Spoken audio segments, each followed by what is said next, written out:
Underwater research has brought me unusual assignments, but one of the strangest was given me by Marine Land of the Pacific. It was a quiet morning. The sky was clear, untroubled, peaceful. Or so it seemed when I started down into the big fish tank. I'd taken on the force feeding of a blue shark that was refusing to swallow food. It's odd how these fish, so ferocious in the ocean, are timid in captivity. It was this job that brought me to exactly the right place at the right time to get the most demanding assignment of my life. An assignment that made every newspaper headline in the country.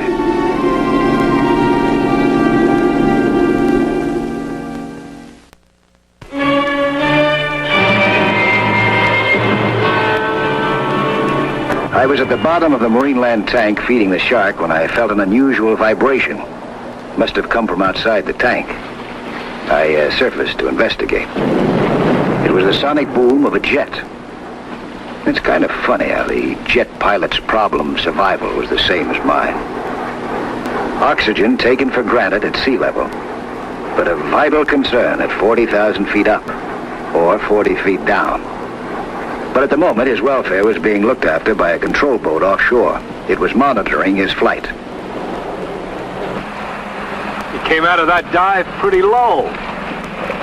What was the reading on the scope, Captain? 3,000 feet. Control to XF-190. XF-190 to control. You've worked in too close to shore. Roger. And your pull-out was low on your last dive. I began pull-out at same altitude as previous dives. Sluggish reaction from controls. Shall I try again? Yes. Repeat conditions. Match 2 dive from 40,000 feet. Begin pull-out at 10,000. Level off at... What's the matter? Control to XF-190. Come in, XF-190.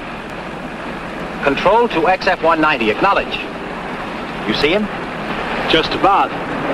He seems to be almost down on the deck. XF to control. Violent vibration throughout ship. Cannot hold altitude. I'm going to ditch. Do you see me? Jim, bail out. I think I can pull her out of it. Get rid of your canopy and bail out. Can't. Too late.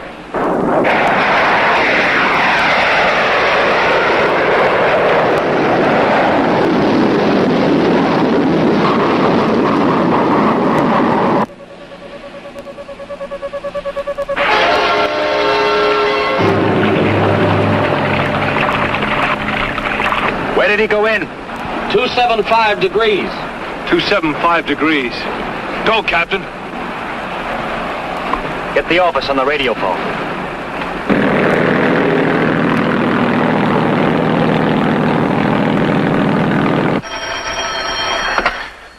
Hello? Oh, yes, put him on. Hello? What? Yes, sir, that's right. And then he went in. When did it happen? What went wrong? How soon will you be over the spot? About 10 minutes. All right, hold on. The XF-190 just went into the ocean. Who is the pilot? Jim Cook. Did he get out all right? Stayed with the ship. He has 2 children. He didn't have a chance. The plane sank in 60 seconds. We've lost Cook. And a research investment of a cool $10 million. What went wrong? We've got to rebuild and we can't put the same error back in. What did Ryman say? Well, the only thing Cook said on the radio was violent vibration throughout the ship. Hey, Ryman. Here. Do you know how deep it is where the jet went in? Yes, sir, I have the chart right here. It's 60 feet to the bottom. All right, now get this. Put a dye marker overboard where the plane hit. Watch for air bubbles on the surface. Get your sonar operating. But find that aircraft. I'll have a Navy salvage crew out to you as soon as I can. We've got to raise that ship and find out what went wrong. Sir, the captain says we've got to tie a marker buoy to the XF within an hour. I can't get the Navy out there in an hour. Why an hour? Hello, sir. This is the captain. It's blowing up out here. I wouldn't guarantee more than another hour of calm sea. After that, it might get too rough to search. Sir, if we don't mark and find the wreck now, we might never locate it again. All right. You locate that jet now. I'll have a marker buoy tied to it in 15 minutes. I know a man who can save us $10 million in 15 minutes. How? Jeannie, get me Mike Nelson at Marine Land of the Pacific. If he's not there, try his boat through KOU, but find him in a hurry. It's important. I think you better call Jim Cook's wife. Who's Mike Nelson? Oh, he's an ex-frogman. Knows this part of the coast from top to bottom.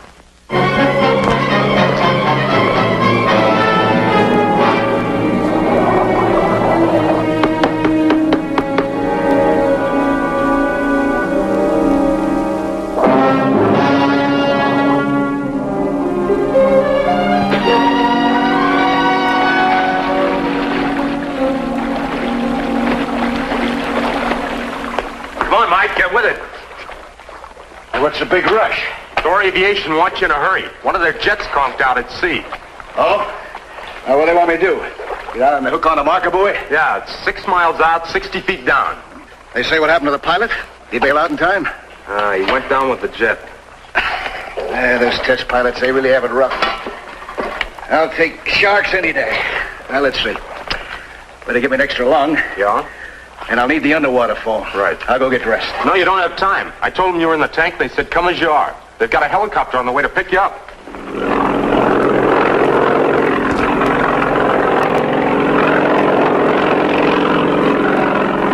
Bubbles on the water, about 75 feet. Jack, throw out the hook.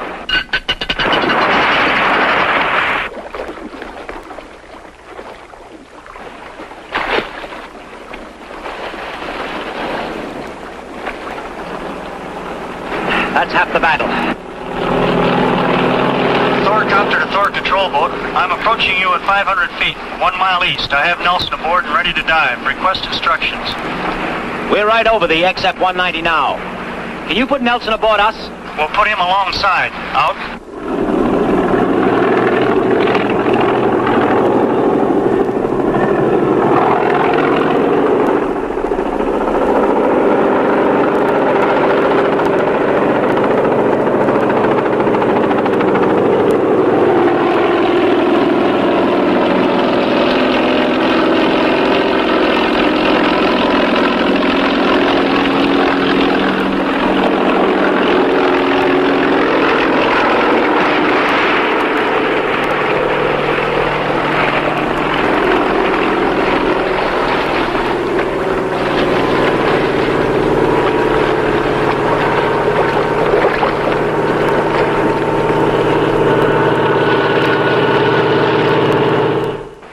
Set, Nelson? Yeah.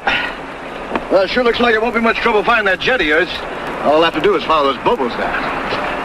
I'll hook this line onto her instead of a marker. You watch for it now, huh? Mike, I've got this underwater light all hooked up. Can you use it? Oh, yeah, fine. That's a good idea. What about your underwater phone? No, not this trip. If I need anything, I'll send up a message on this slate. How? With one of these rescue packs I've got. Is there anything else you want? Yeah, that jet plane.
found it.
There's another marker.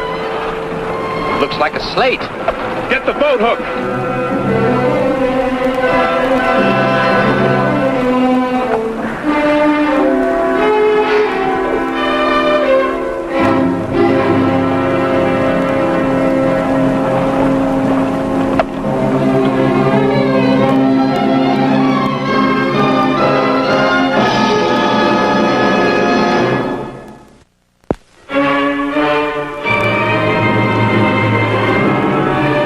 The test pilot was trapped in the cockpit of his airplane 60 feet below the surface.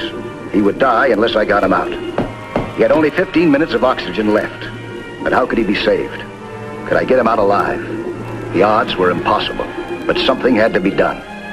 Still, a wrong move might kill him instead of save him. The pressure might finish him. The water might drown him. And time. The minutes were running out. What the devil do you mean, pilot alive? That's right. He's alive. What are you talking about? He can't breathe water. But there isn't any water in the cockpit.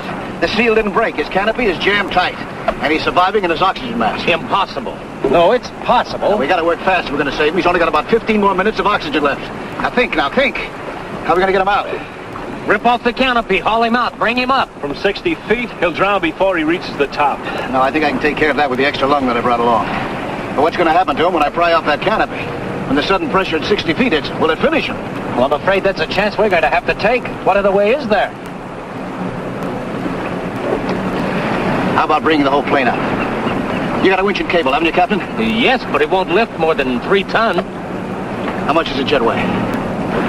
10 ton? Out of water. In the water, it's hard to say. There's air in the cockpit and the wings and maybe some of the scoop. She may still have a lot of buoyancy. All right, we'll just lift her up to the top. Not out. It's our best bet. Let's try it. Come on, give me the cable, Captain. I'll take it down. Right. Let's hook up the underwater phone to me, huh? Right. Hurry now, hurry.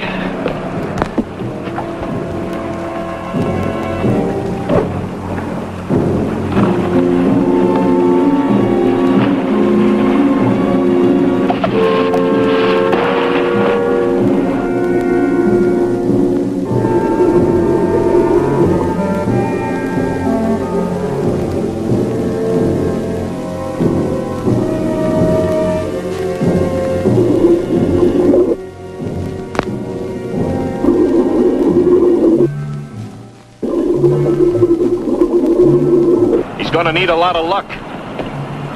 If he had 15 minutes when Nelson found him, he only has 12 now.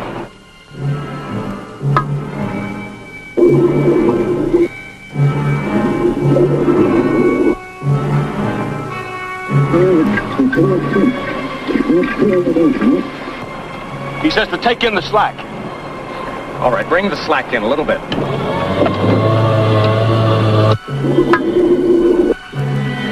Easy now. That's enough.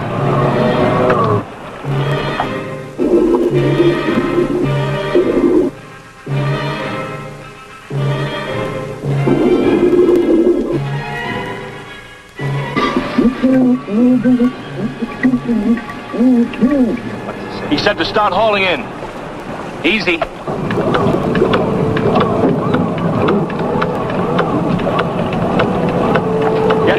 now. We got 8 minutes left.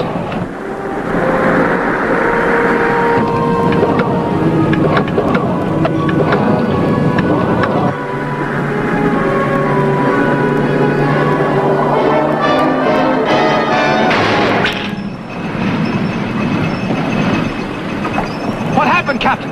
The gear broke. Well, can it be fixed? No. Listen, Nelson. Nelson, the gear on the winch broke. There was too much weight. Tell him it can't be fixed. The winch won't work. He says to send down a crowbar, an axe, or anything. He'll chop him out of the canopy. That pressure will kill him. He says to send down the extra lung. Captain, do you have an axe or a crowbar or anything? Yes, I'll get it. Good. Jack, get that extra lung here and hurry it up, will you? What's that? Can you keep the cable taut? Yes. Yes, we're sending all the stuff down now.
He can't smash through the canopy. He can't swing hot enough underwater.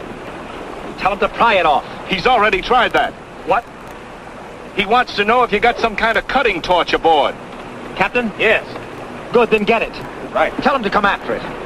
Nelson, we've got the torch. Come on up after it. There's only 4 minutes left.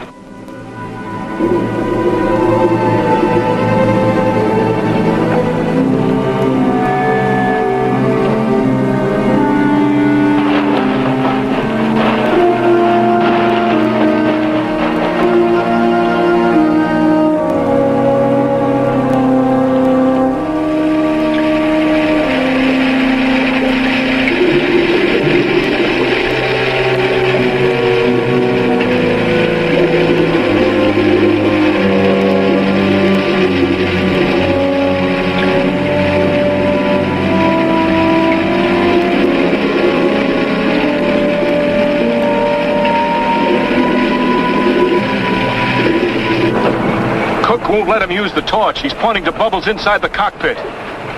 Bubbles. Oxygen. There's free oxygen seeping in through the cockpit. Nelson, the bubbles mean free oxygen under the canopy. If the torch burns through, there'll be a flash fire. Well, what'll he do? He's got to cut him out. And fast. The water's already up to the canopy. Up to where? The canopy. Well, that's the answer. Tell him to cut through the metal below the water level. Then there'll be no fire. Nelson, can you hear me? Can you... Now listen carefully. Cut a piece a half-foot square out of the cockpit. The left side. 8. Repeat. 8 inches below the canopy and halfway between the front and rear of the canopy. Got it? You'll be able to reach the release with your hand and then push it back. Got it?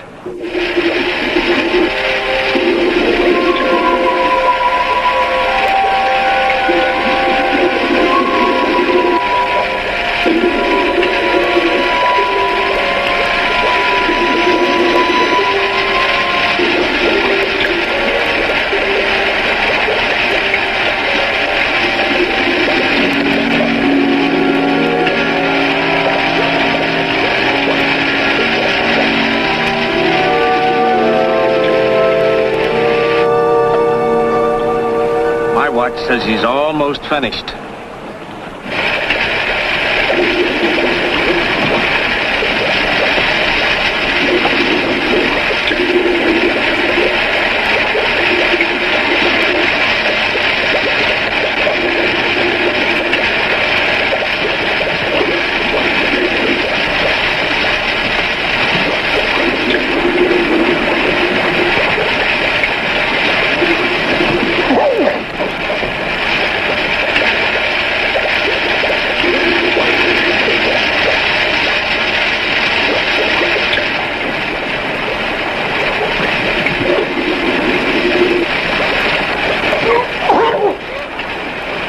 Hello, Nelson. Nelson, can you hear me? Nelson, can you hear me?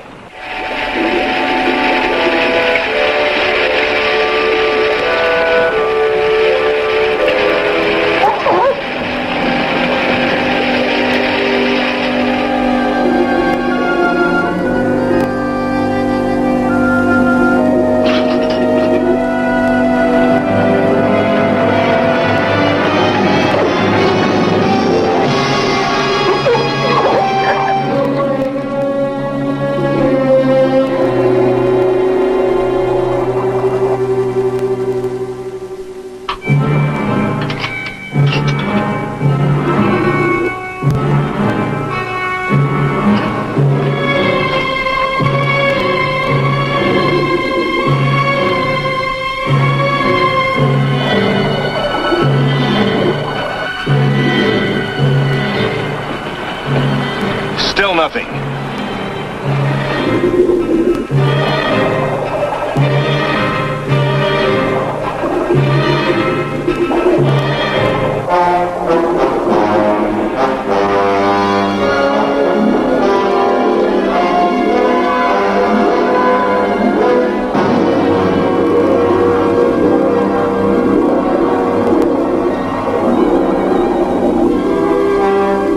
He's calling.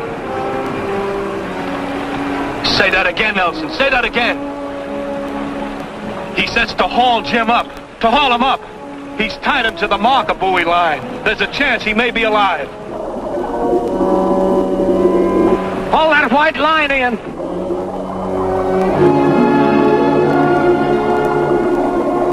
Jim Cook was safely on his way up. I went into the cockpit to take out a monitor camera. Then suddenly I saw something else.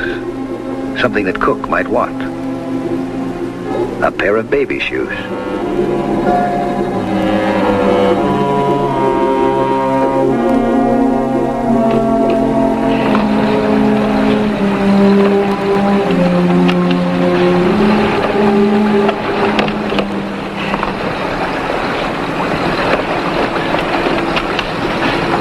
How's he? Pretty lucky, thanks to you. Just got a broken eardrum. Good. Thought you might want this camera. Oh, great. Maybe it'll tell us how he crashed. All anchor, we're heading for shore. Got what it takes, fella. And I think this is what really saved you.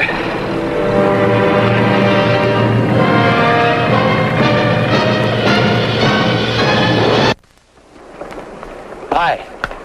I'm Lloyd Bridges, inviting you to join us for another action-packed story of underwater adventure 1 week from today.